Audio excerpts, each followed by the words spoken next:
أنت ربي لا إله إلا أنت خلقتني وأنا عبدك وأنا على عهدك ووعدك ما استطعت أعوذ بك من شر ما صنعت أبوء لك بنعمتك علي وأبوء بذنبي فاغفر لي فإنه لا يغفر الذنوب إلا أنت اللهم ارزقنا علما نافعا ورزقا حلالا وعملا متقبلا أما بعد.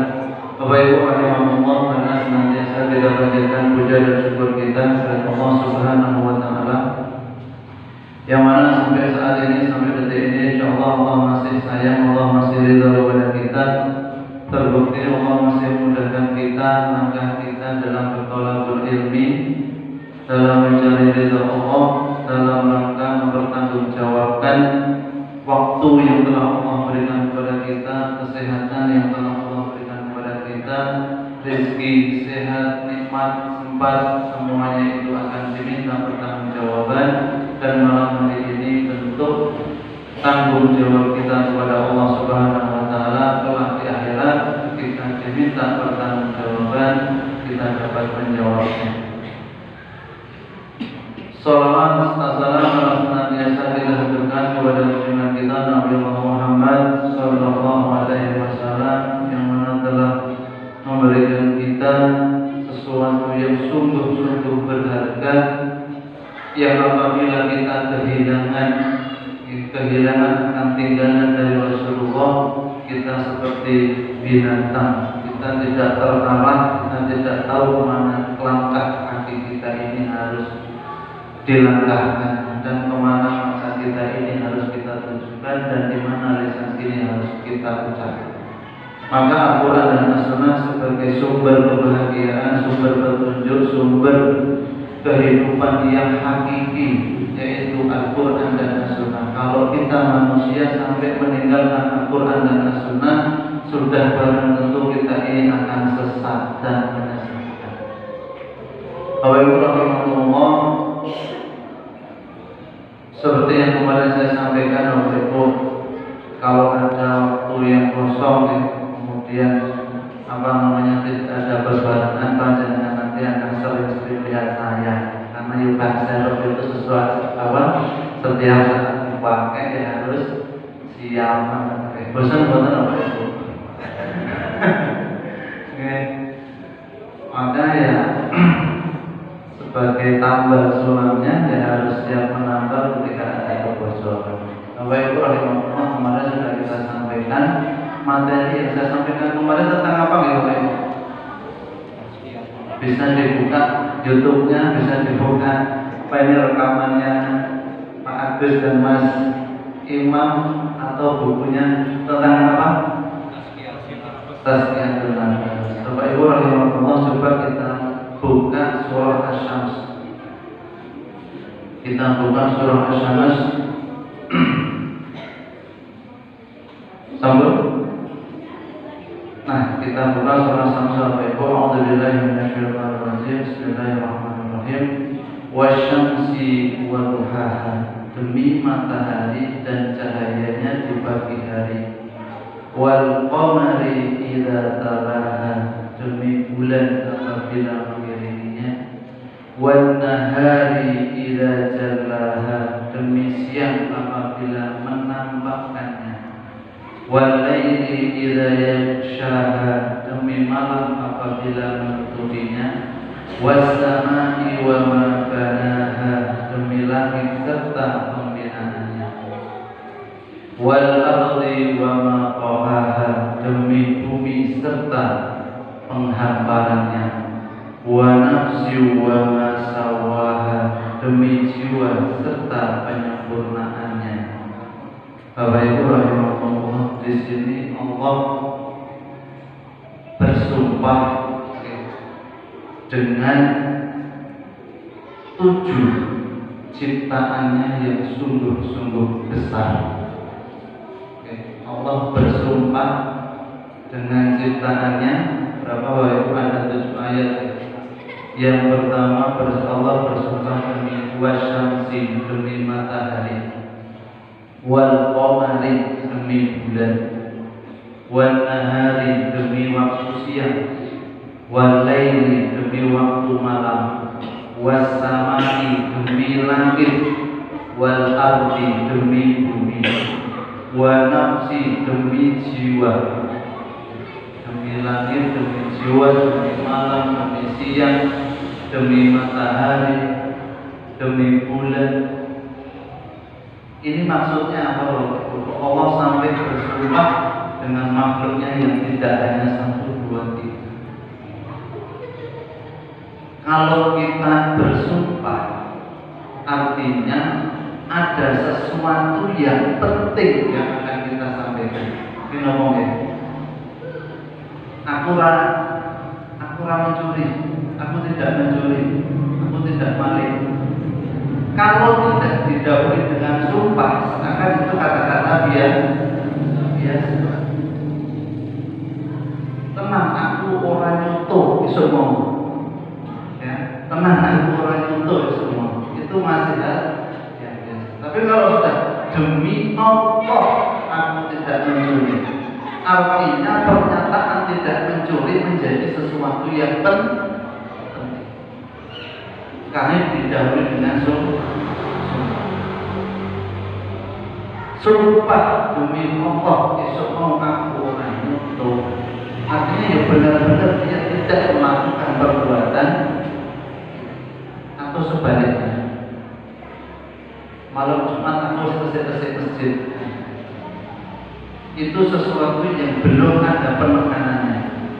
Tapi kalau sudah wallahi demi Allah masjidnya wis tak resiki malam Jumat, itu artinya ada penyampaian yang luar biasa yang ingin kita sampaikan setelah sumpah. Nah, Allah bersumpah sampai dengan 7 ciptaannya. Ayat setelahnya adalah qad aflaha man zakkaha. Sungguh beruntunglah orang yang menyucikan jiwa. Sungguh beruntung orang yang mensucikan jiwa. Wa qad khaba man dassaha. Dan sungguh merugilah orang yang mengotorinya. Ini kalimat 2 ini Bapak Ibu, meskipun banyak ya. Ini Allah sampaikan setelah sumpah-sumpah tadi. Demi matahari, demi bulan, demi siang, demi malam, Allah sampaikan ini. Qad aflaha man zakkaha wa qad khaba man dassaha.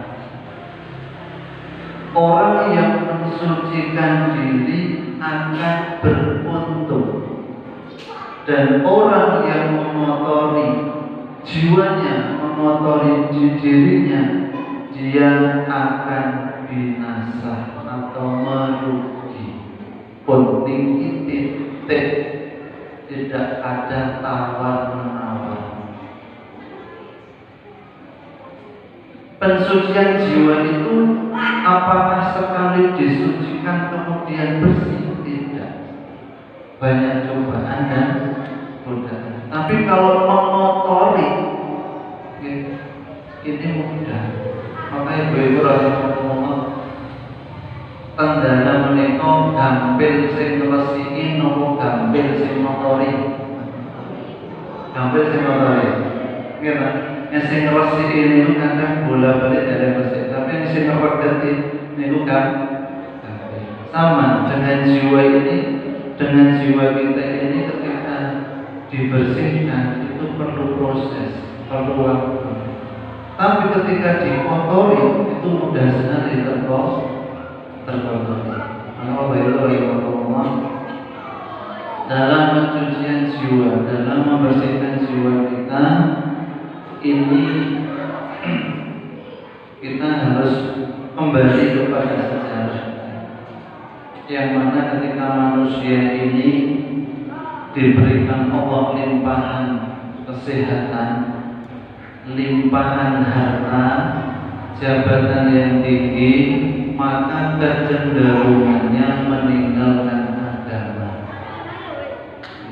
kecenderungannya meninggalkan agama. Dia lebih berat condong kepada dunia. Untuk merespon itu ada orang-orang yang menyelesaikan itu. Dia hanya berpikir tentang akhirat, dia hanya berpikir tentang agama, sehingga tidak peduli dengan dunianya. Kemudian Islam posisinya di mana? Maka merespon dua yang cinta dunianya, namun ada yang cinta akhiratnya, namun sehingga tidak kenal dengan dunia. Sering kita sebut dengan istilah nopo agama terus dunianya ditinggalkan. Nopo istilahnya? Zuhud sufi. Ya, sufi. Dia cenderung kepada ukhrawinya, agamanya, untuk dunianya tidak. Nah, kita berdiri di Ahlus Sunnah. Ahlus Sunnah itu yang bagaimana? Ya, dunianya dicari, akhiratnya diusahakan, dua-duanya. Sebagaimana Islam berdiri di tengah-tengah umat dan wasat. Kita belajar di surah Al-Fatihah. Ihdinas siratal mustaqim siratal ladzina an'amta 'alaihim ghairil maghdubi 'alaihim waladdallin. Siapa sih orang-orang yang maghdubi? Maghdubi 'alaihim waladdallin. Di surah Al-Fatihah. Apa deh?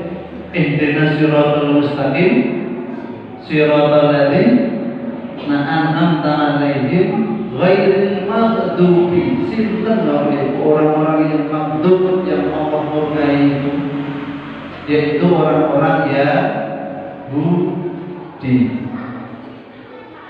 Ghairil maghdubi 'alaihim wa dan dhalin, yang disesatkan Allah siapa? Nasrani. Maka panjenengan salat ihdinas siratal mustaqim siratal ladzina an'amta 'alaihim ghairil maghdubi 'alaihim. Ya Allah, jangan sampai mengikuti jejak orang-orang Yahudi dan dhalin, orang-orang Nasrani. Boleh Ibu? Sekarang sudah tahu, sudah besok maksud orang-orang yang dimurkai itu adalah orang-orang Yahudi, dan yang disesatkan oleh Allah adalah orang-orang Nasrani. Pertanyaannya, kenapa orang-orang Yahudi itu dimurkai oleh Allah? Orang Yahudi itu dimurkai oleh Allah karena dia mempunyai ilmu tapi tidak mau mengamalkan, sehingga dimurkai oleh Allah. Kemudian yang disesatkan waladdallin, orang-orang Nasrani, dia itu beramal tanpa ilmu. Beramal tanpa ilmu. Orang Yahudi itu punya ilmu tapi buatan diamalnya, sehingga mendapat murka Allah. Orang Nasrani dia beramal tapi tanpa ilmu. Nah, Islam di mana? Ihdinas siratal mustaqim, yaitu dengan ilmu dia beramal. Jadi tengah. Kalau Yahudi punya ilmu buatan diamalnya, kalau Nasrani punya ilmu mengamalkan, dia beramalnya tanpa ilmu. Islam beramal harus dengan ilmu. Kita Bapak Ibu, adakah di antara jamaah kita ini sing duwe ilmu buatan ngamalke meliyane? Enten wonten? Enten gadah ilmu tapi buatan turun ngamalke. Ngertos ilmu saya tapi dari nindakake. Nggih. ngetos itu dosa tapi masih melaksanakan. Dia punya ilmu tapi tidak mengamalkan. Maka kita akan termasuk orang-orang yang dimurkai oleh Allah. Kalau panjenengan siap, lanjutkan. Kalau panjenengan siap untuk dimurkai Allah, lanjutkan dengan ilmu yang sudah Allah berikan, yang sudah Allah pahamkan, kemudian tidak usah diamalkan. Kemudian kalau panjenengan masih berilmu, beramal tapi tanpa ilmu, maka panjenengan akan selamanya disesatkan oleh Allah. Maka cepat-cepat kita kembali, kita beramal berdasarkan dengan ilmu. Beramal berdasarkan dengan ilmu. Mengamal tapi ada landasan dasarnya. Maka di antaranya Bapak Ibu adalah tazkiyatun nafs. Ibaratnya tazkiyatun nafs, membersihkan diri itu seperti ini ya Bapak Ibu. Ketika kita masih sehat, masih punya jabatan, kadang kita lupa akan Allah Subhanahu wa Ta'ala. Tapi kalau kita ini ditimpa musibah, tidak bisa ngapa-ngapa, kesehatan sudah menurun, kemudian daya ingat sudah menurun, mata sudah tidak jelas lagi, maka kita tidak berdaya. Yang kita ingat siapa? Allah. Ketika gempa Jogja tahun berapa itu? Ya, itu kita meskipun jarang melafalkan kalimat thayyibah, ketika kita diguncang gempa, kita lari, yang kita sebut siapa? Pada dasarnya kita itu punya fitrah. Pada dasarnya kita itu punya fitrah, kesucian dalam diri. Yang kadang kesucian dalam diri kita ini kita kotori. Ya, kita kotori. Dan fitrah ini akan muncul ketika panjenengan sudah tidak berdaya. Yang panjenengan harus boten sakit nopo-nopo, tidak ada jalan keluar lagi, baru fitrahnya itu muncul dan kesombongan panjenengan runtuh. Selama panjenengan punya ilmu, masih sehat, masih berusaha, jangan sombongkan. Fitrahnya panjenengan tutupi dengan kesombongan. Fitrah kita panjenengan tutupi dengan nopo ujub. Fitrah panjenengan jangan tutupi dengan bangga diri. Yang pun sakit nopo-nopo nembe kemutan Allah. Inilah fitrah manusia. Maka kalau kita ingin munculkan fitrah kita, Ibu, banyak-banyak menerima musibah. Betul? Dengan musibah kemudian kita berikan fitrah. Maka Bapak Ibu, dalam Al-Quran Allah menyebutkan tentang musibah. Maka kita termasuk orang yang beruntung, harus bersyukur dijauhkan dari musibah secara geografis. Sekarang yang mendapatkan musibah mana saja Bapak Ibu? Gempa di Cianjur, kemudian banjir di Pati, banjir di Pati, kemudian oleh Semeru, Semeru juga. Artinya ini adalah musibah yang Allah turunkan ke bumi. Kita masih diberikan keamanan, kenyamanan dalam beribadah. Yang terjadi bencana itu harus menjadikan pembelajaran bagi kita. Tapi kita harus ingat, di samping Allah memberikan musibah secara umum, secara geografis, secara universal kepada dunia, ada musibah yang individu. Walabi anfusikum, musibah yang ada dalam diri kita sendiri. Nomor baik, musibah yang ada dalam diri kita. Kalau gempa itu kan musibah umum, umum. Nah, kalau musibah yang ada dalam diri kita, panjenengan merasakan ada musibah dalam diri panjenengan. Musibah yang ada dalam diri kita ketika kita ini enggan untuk berbuat baik, ketika kita ini malas untuk sholat berjamaah, ketika kita ini malas untuk mendatangi pengajian-pengajian, itu musibah. Itu musibah untuk diri kita. Diri kita masing-masing itu punya musibah. Ya, kalau gempa bumi, tanah longsor, banjir, itu musibah secara umum yang Allah turunkan ke bumi. Tapi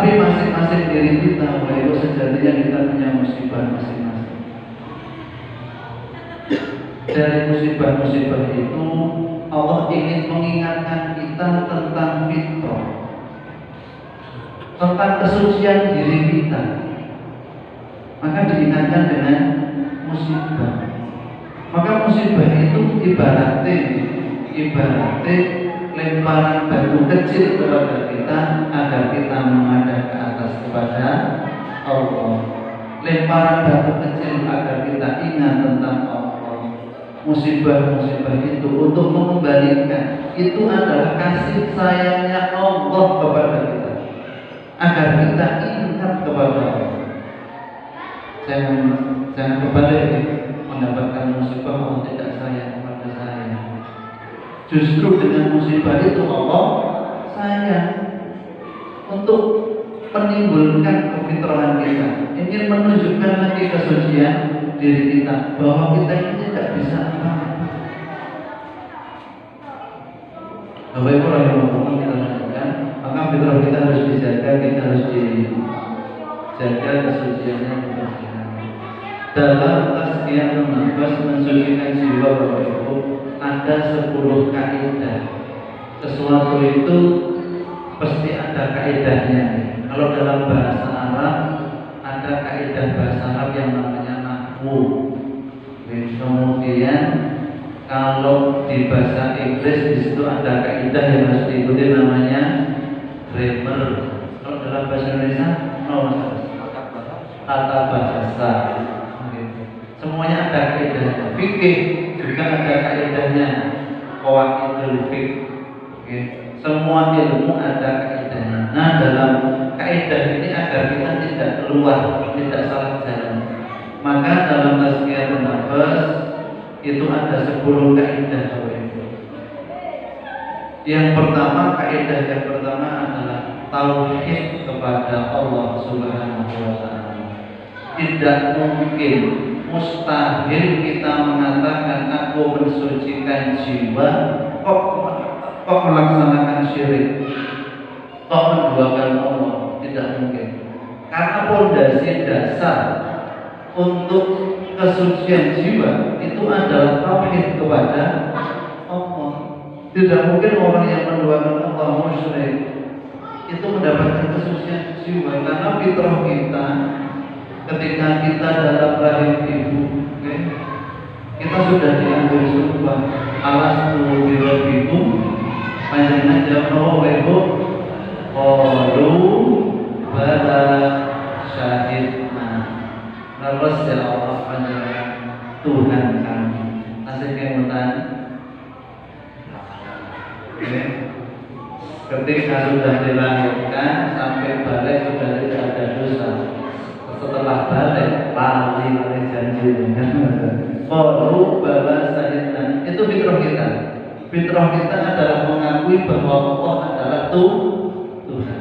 Maka tidak mungkin jiwa kita ini bersih, jiwa kita ini suci ketika tidak ada ketauhidan kepada Allah Subhanahu wa taala. Tidak mungkin kita ini bisa hidup tenang tanpa keimanan ketauhidan kepada Allah Subhanahu wa taala. Artinya waktu itu iman kepada Allah itu diantaranya adalah rukun iman yang sudah kita hafalkan. Al-Iman bil wal malaikah wa kutubihi wa rusulihi wal yaumil akhir wa qadri khairihi wa syarrihi. Yang terpenting Bapak Ibu, pondasi dasarnya adalah untuk kita menjadi manusia bahagia adalah rukun iman yang keenam. Iman kepada qada dan qadar. Iman kepada qada dan qadar itu menjauhkan kita dari depresi. Iman kepada qadar itu menjauhkan kita dari gangguan jiwa. Dengan berusaha hasilnya buatan sesuai dengan yang kita inginkan, iki wis takdir Gusti. Kita pos melek sudah dikembalikan kepada Allah. Dalam kita bicara takdir Bapak Ibu, itu ada sunnatullah dan inayatullah. Sunnatullah itu yang sudah seyogianya, Kalau inayah itu nopo, wonten sing asmane inayah. Inayah itu adalah pertolongan. Jadi dalam takdir Bapak Ibu itu ada sunatullah dan inayatullah. Contohnya nopo, secara nopo sunatullah gendiniku api itu panas. Itu sunatullah. Siapapun yang memegang pasti mengatakan api itu panas. Itu sunatullah seperti itu, api itu panas. Tapi api ketika membakar Nabi Ibrahim menjadi dingin, itu namanya inayatullah, itu pertolongan Allah. Secara sunatullah, pesawat kalau tabrak gunung meledak itu penumpangnya mati semuanya. Itu sunatullah. Kalau dalamnya masih murid, itu adalah inayatullah. Maka banyak kalau sudah berusaha hasilnya dari sesuai dengan yang diinginkan, itu sudah takdirnya dari Allah. Di situ ada sunatullah, di situ ada inayatullah. Selama panjenengan hidup ini, siapa yang belum pernah mendapatkan inayatullah? Selama panjenengan hidup ini, siapa yang belum pernah mendapatkan pertolongan dari Allah? Kalau nanti tabrakan adalah bukan nomor-nomor yang rusak motor itu adalah inayat. Secara logika, secara sunatullah, motornya rusak, yang mendarat juga sakit. Nah, coba Bapak Ibu yang di sini yang perlu pernah mendapatkan inayatullah saja. Kalau sunatullah saya sudah ya, inayatnya, pertolongannya ada. Saya ingin semuanya sudah merasakan inayatullah, pertolongan Allah. Kalau panjenengan ditolong manusia, terima kasihnya beribu-ribu kali, apalagi kepada Allah.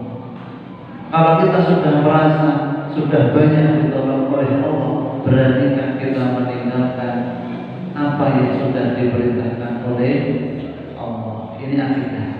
Yang pertama adalah ketauhidan kita kepada Allah Subhanahu wa Ta'ala. Yang kedua, ciri-ciri orang yang mensucikan diri itu adalah senantiasa berdoa kepada Allah.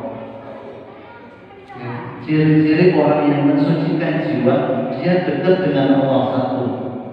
Dimanapun dia tidak memisahkan Allah ketika di masjid, dia tidak memisahkan Allah ketika di pekerjaan. Di pekerjaan dia ada Allah, di masjid dia ada Allah, di rumah dia ada Allah, berkumpul dengan teman dia ada Allah. Maka jangan tinggalkan Allah ketika di pekerjaan.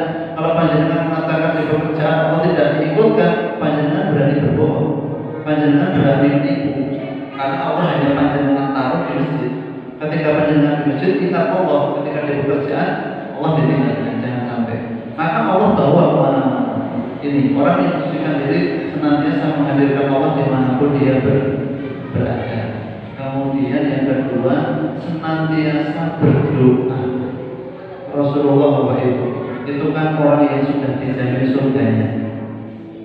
Ketika perang Badar, Rasulullah itu mengangkat tangannya berdoa kepada Allah dari tengah malam sampai subuh, sampai sorbannya itu jatuh dan ditempelkan lagi para sahabat, dinaikkan lagi. Itu Rasulullah sudah dijamin, sudah paling dekat dengan Allah, tapi doanya luar biasa. Tengah malam sampai subuh, mengangkat tangannya kepada Allah. Itu orang yang paling dekat dengan Allah Subhanahu wa Ta'ala. Maka ciri orang yang mensucikan diri itu suka berdoa, sedikit-sedikit berdoa, sedikit-sedikit berdoa. Punya hajat apa, berdoa kepada Allah. Punya kesenangan apa, bersyukur kepada Allah. Panjatkan doa kepada Allah. Ini semuanya karena Allah. Senjata umat Islam itu adalah doa. Senjata kita Bapak Ibu itu doa. Dalam situasi apapun, kondisi apapun panjenengan, senjata kita hanya satu yang mau pakai senjata pamungkas kita adalah doa. doa. Kembali lagi, jangan sampai doa itu panjenengan terakhirkan. Maksudnya ketika panjenengan mampu dengan usaha kuat tenaga, dengan otot, dengan akal, dengan pikiran dan penindakan Allah, yang pun mentok sampai dulu kembali ke insan. Ketika kita punya azam, kita punya keinginan doa, kemudian ikhtiar. Buat doa kemudian diam. Oke, setelah berdoa ikhtiar, diusahakan. Oke, maka senantiasa mengedepankan Allah. Berdoa mohon kepada Allah, jangan sebaliknya. Setelah kita sudah tidak bisa apa-apa, ketika kita sudah tidak mampu berusaha, baru kita berdoa.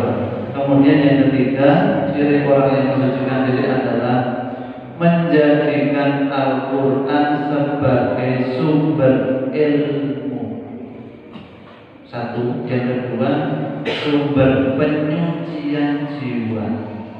Al-Quran sebagai sumber ilmu dan penyucian jiwa. Ibaratnya paling tingginya loh itu. Jadikan Al-Quran sebagai mata air kehidupan. Kalau dalam hidup kita tidak dialiri air dari mata air kehidupan yaitu Al-Quran, hidup kita ini gersang. Jangan sebaliknya merasa subur ketika meninggalkan Al-Quran. Al-Quran itu ribet-ribet di sana. Jadikan Al-Quran sebagai sumber mata air kehidupan. Ketika hidup kita disinari, dialiri dengan Al-Quran, hidup kita menjadi bahagia. Ketika hidup kita dialiri dengan Al-Quran, hidup kita menjadi nyaman.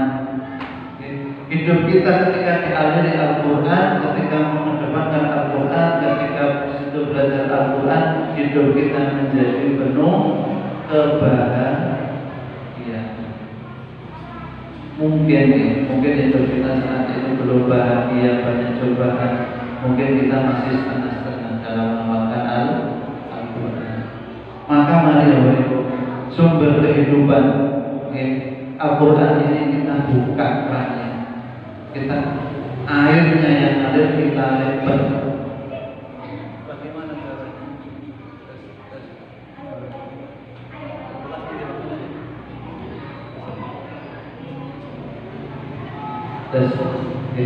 Di antaranya adalah ajari anak-anak kita tadi dengan Al-Quran. Ajari anak-anak kita dengan Al-Quran. Dan Al-Quran itu Ibu kan sudah banyak tahu Iqra'ul Quran fa inna ya'ti yaumal qiyamati syafi'an li ashabi. Jadi Ibu sudah hafal tapi menyembunyikan ilmunya. Iqra'ul Quran fa inna ya'ti yaumal qiyamati syafi'an li ashabihi. Bacalah Al-Quran. Bacaan Al-Quran itu akan menolong kita kelak di akhirat. Ketika di akhirat itu orang tua juga tidak mau menolong anaknya, anak tidak bisa minta tolong kepada orang tuanya. Kita sudah dengan urusannya masing-masing. Istri tidak bisa minta tolong kepada suami, suami tidak bisa minta tolong kepada istri. Nah, ujung-ujung kita didatangi bacaan Al-Quran, kita menolong kita di akhirat. Iqra'ul Quran fa inna ya'ti yaumal qiyamati syafi'an li ashabihi. Ini terkait dengan Al-Quran. Maka kembangkan Al-Quran dalam keluarga kita, anak-anak kita, istri kita, suami kita dekatkan dengan Al-Quran. Betul, kalau panjenengan ini jauh dari Al-Quran, kehidupan ini seakan-akan ya segini-gini saja. Bahkan banyak kendalanya, banyak rintangannya. Tapi ketika kita sudah hadirkan Al-Quran, meskipun nasi tinggal satu piring, kalau ada Al-Quran di situ, insya Allah kita ini lebih tenang. Bagaimana kita bisa menyikapi kekurangan kita. Okay. Tapi kalau kita tidak bisa menyikapi kekurangan, yang ada hanya emosi. Karena ketika kita meninggalkan Al-Quran, maka akan diisi dengan hawa nafsu. Hawa nafsu ini akan bisa berkurang ketika hati kita penuhi dengan Al-Quran. Tapi yang hatinya kosong dari Al-Quran mesti akan dimasuki setan. Yang terpenting dari Al-Quran bukan Al-Qurannya yang apa ya, terlalu kita keramatkan, tapi hasil faidah dari Al-Quran itu yang menjadikan hati kita bisa menyikapi semua kondisi. Bukan Al-Qurannya yang bisa mendatangkan nasib, tapi bagaimana kita bisa menyikapi dengan keterbatasan. Bukan Al-Quran yang akan berikan kita harta, tapi bagaimana kita menyikapi dengan kekurangannya. Bukan Al-Quran yang akan mengangkat kita ketika kita dihina orang, akan tetapi kita bisa menyikapi bagaimana kita dihina orang. Apa-apa, manusia itu akan melihat kita hanya sesuai apa yang dia lihat. Sejatinya ketika kita memegang teguh Al-Quran, di mata Allah kita mulia, meskipun di mata manusia kita dilihat sebelah mata. Karena kebanyakan manusia saat ini, Bapak Ibu, itu mengikuti cara pola pikirnya iblis. Iblis ketika disuruh sujud kepada Adam, dia berkata, ana khairum minhu, aku lebih baik daripadanya ya Allah. Khalaqtani min narin wa khalaqtahu min tin. Engkau ciptakan Adam dari tanah, sedangkan engkau menciptakan aku dari api. Kalau manusia masih melihat saudaranya, masih melihat tetangganya dari materi, terus dia mengatakan aku lebih baik daripada dia karena materi yang kita punya, kita mengikuti pola pikir iblis. Maka jangan katakan aku lebih baik dari siapa. Apalagi dasar kebaikan kita dengan orang lain itu hanya materi. Apa tuh materi itu? Ya semua yang bisa dilihat oleh mata, gitu. Harta, jabatan, pangkat, semuanya ini adalah materi. Dan kita berani mengatakan aku lebih baik, dia lebih hina, dia lebih bawah di bawahku karena dia tidak punya materi. Kalau kita lihat materi kita, manusia ini diciptakan materinya apa? Tanah. Maka kalau bapak ibu-ibu biasa ukuran itu ngukurin apa? Lemah, kira lempung, kan gitu. Nah, materi kita diciptakan mana yang mulia dari diri kita itu mana?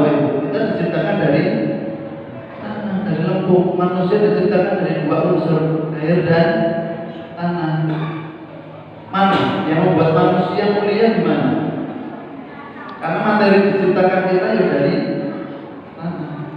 Allah memuliakan kita dengan ditiupkan ruh, kemudian diberi pikiran. Kita diberi pikiran, diberi akal. Di situ Allah menitipkan iman dan nafsu. Kalau malaikat tidak Allah berikan nafsu, maka sami'na wa ata'na. Tapi kalau manusia diberikan nafsu. Yang keempat adalah menjadikan Rasulullah sebagai panutan. Menjadikan Rasulullah sebagai panutan. Orang yang mensucikan diri, Bapak Ibu, saya ulangi. Yang pertama adalah mentauhidkan Allah. Yang kedua senantiasa berdoa meminta kepada Allah. Yang ketiga menjadikan Al-Quran sebagai sumber ilmu dan penyucian jiwa.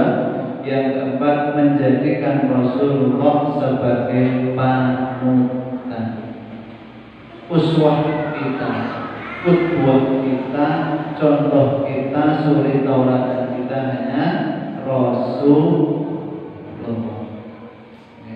Panutan panjenengan sinten? Kalau yang masih ABG itu mesti drakor.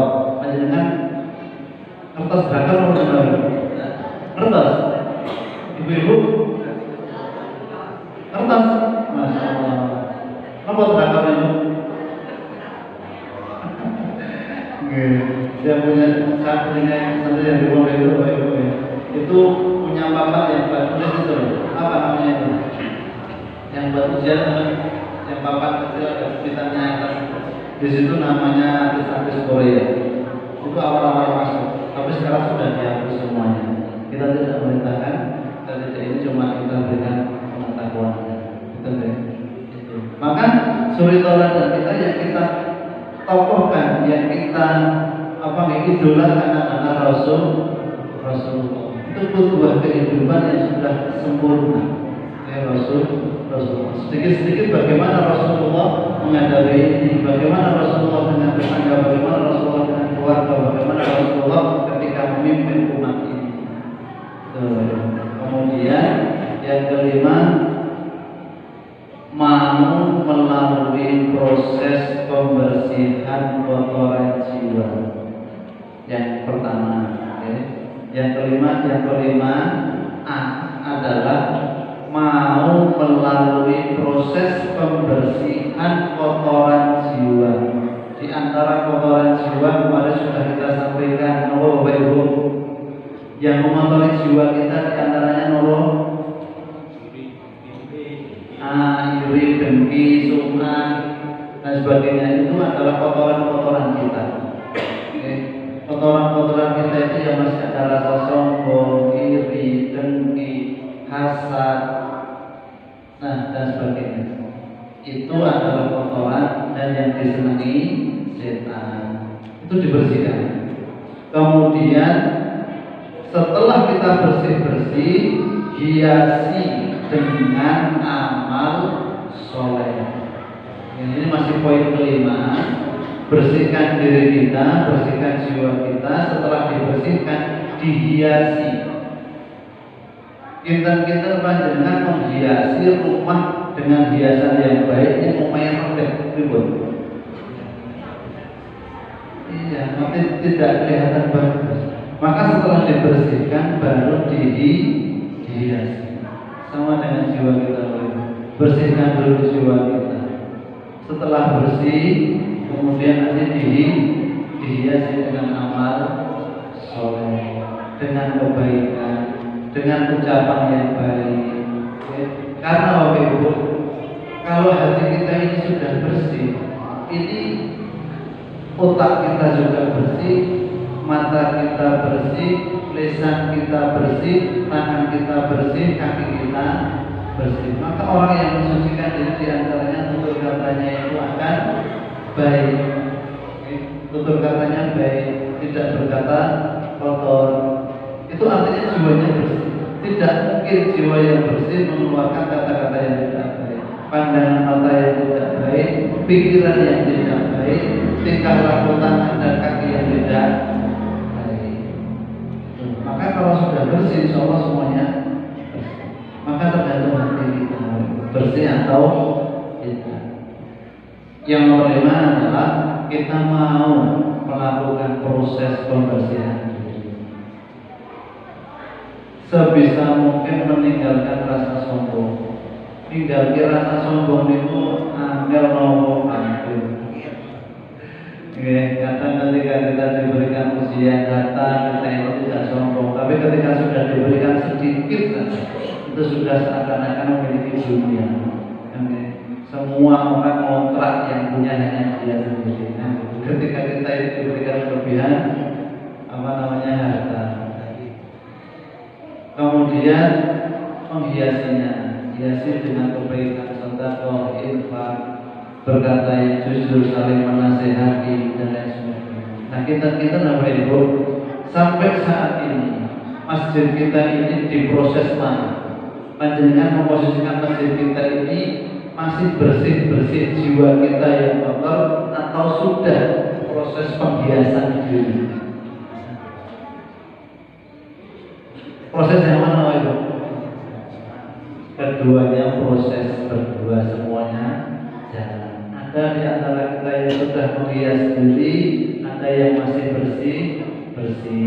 Yang sudah menghias diri, jangan mengejek yang baru bersih. Dengaran kan masjid gitu. Itu kata-kata simpel tapi ya kata-kata simpel tapi dengaran ketok dan sebagainya. Okay? Itu berarti masih ada antara kita masih ada yang proses setelah pembersihan diri, ada yang proses menghias diri. Maka kita yang sudah menghias berikan semangat yang baru, bersih. Okay? Itu ibaratnya dua rumah yang bersandingan, siji wis resik, siji wis ngecat, sing foto siji resik, siji pun ngecat. Yang punya siji resik yuk, gitu kan. Udah panjenengan pun menghias. Maka saling menasihati karena kita dilarang untuk merasa paling baik karena masih ada langit di atas. Yang keenam, menutup semua pintu yang dapat menjerumuskan pada keburukan. Menutup semua pintu yang dapat kita kembali terjerumus. Oke. Nanti diantaranya di sini memilih teman yang soleh, itu nomor 8. Yang keenam adalah menutup semua pintu yang dapat menjerumuskan kepada keburukan. Menutup pintu untuk semua keburukan, baik yang masuk lewat telinga, baik masuk lewat mata, baik masuk lewat mulut, baik masuk dari tangan dan kaki. Ini semuanya pintu apa ya?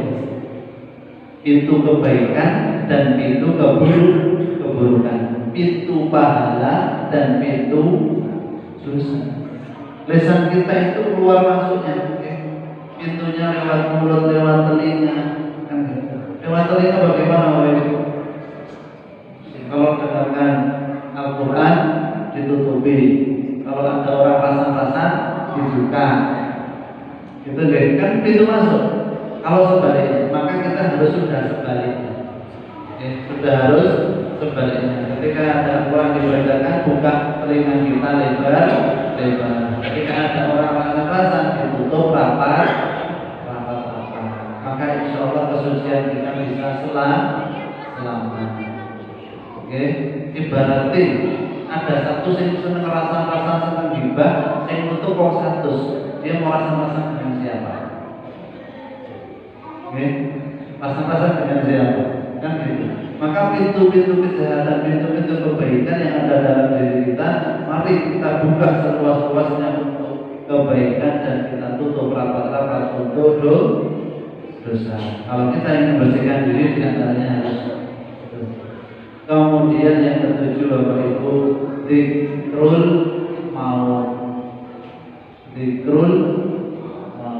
Apa zikrul maut itu? Mengingat mati. Kejadian matinya seseorang ini harus menjadikan pelajaran bagi kita. Oke, maka ketika kita melihat kejadian yang ada di dunia ini semuanya ada hikmah, maka beruntung orang yang bisa mengambil hikmah dari setiap kejadian. Oke, semua kejadian itu ada hikmah. Musibah bagi saudara kita bukan untuk kita menolak Allah, tapi untuk kita berintrospeksi, untuk senantiasa menasehati.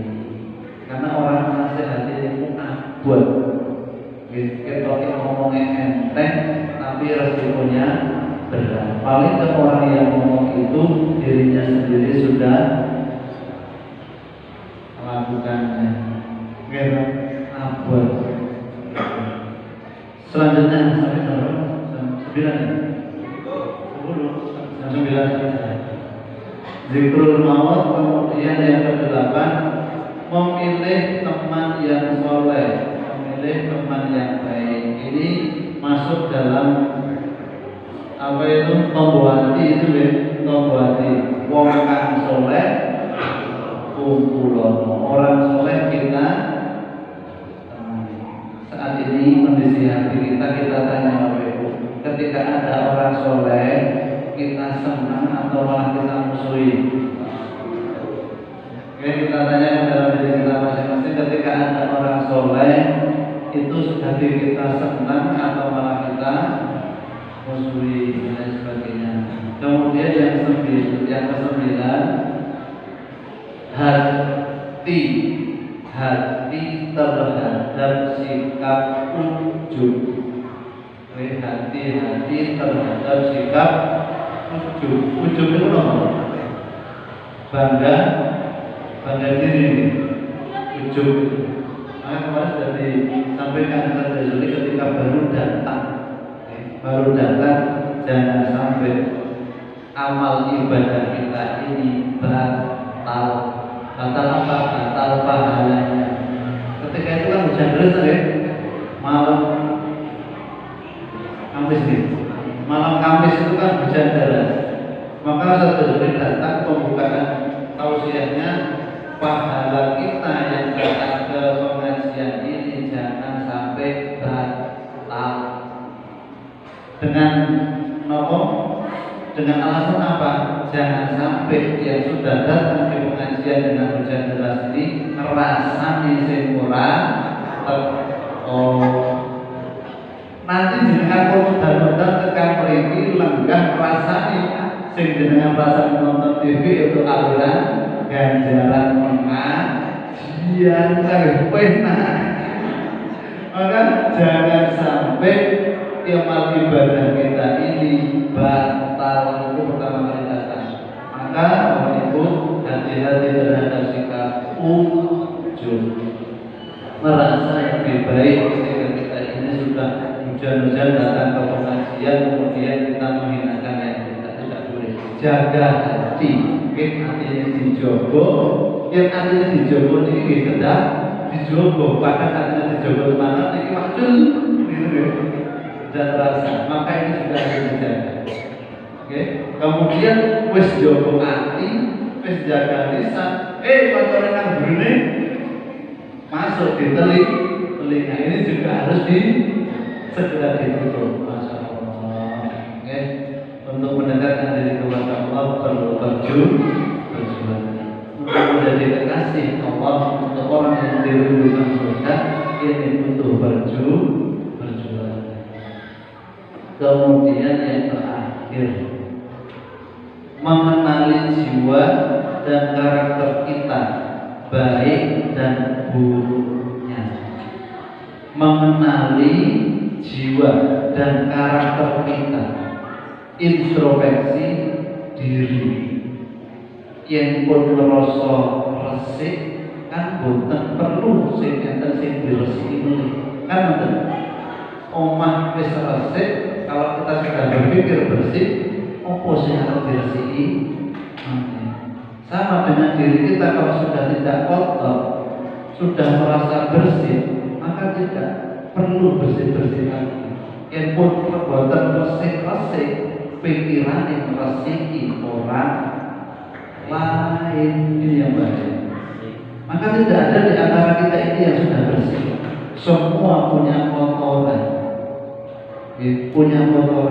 Tugas kita dengan kotoran kita adalah menjaga dan membersihkan, dan tidak membersihkan aib orang lain, kotoran orang lain. Selama kita menjaga aib saudara kita, aib kita akan ditutup oleh Allah. Kita masih senang membar aib saudara kita, jangan dikira kita tidak punya aib. Allah masih menolong kita, masih menutup aib kita. Kalau Allah sudah ingin membuka, tidak ada yang bisa menghalangi. Siapapun tidak ada yang bisa menghalangi, siapapun tidak ada yang bisa menolong kita. Kalau Allah sudah ingin membuka aib kita, maka wa'alaikumsalam, mari sesama saudara kita, sesama jamaah kita ini saling menutup aibnya masing-masing dan menutup aib saudaranya. Kita sudah menutup aib saudara kita, dia yang membuka aibnya.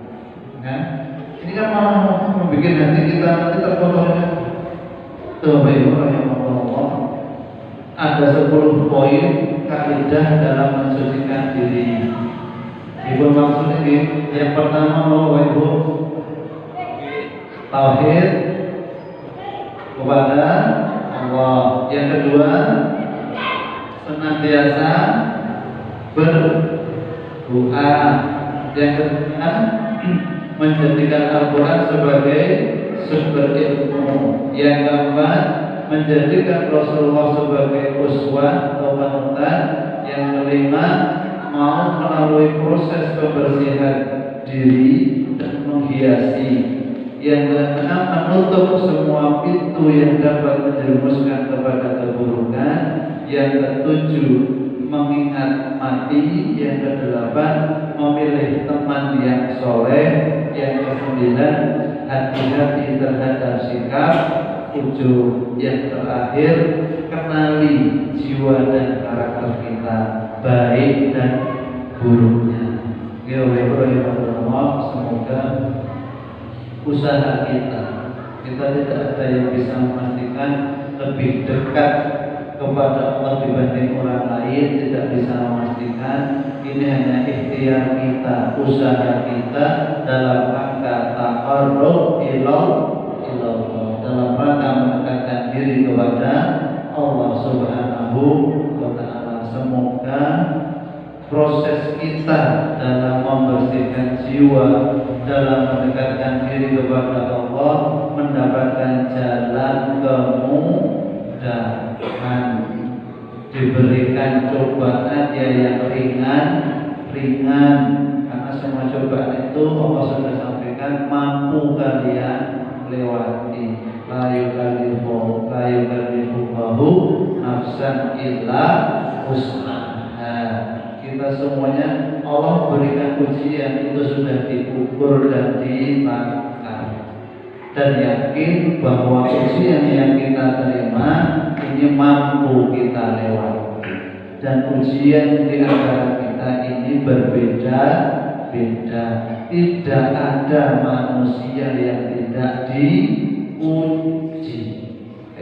Kalau sudah tidak diuji artinya dia sudah mati. Kalau dia masih hidup dan tidak merasa diuji, berarti dia masih ada hidup. Tidak tahu kadang diri, hatinya mati, dan seperti mayat.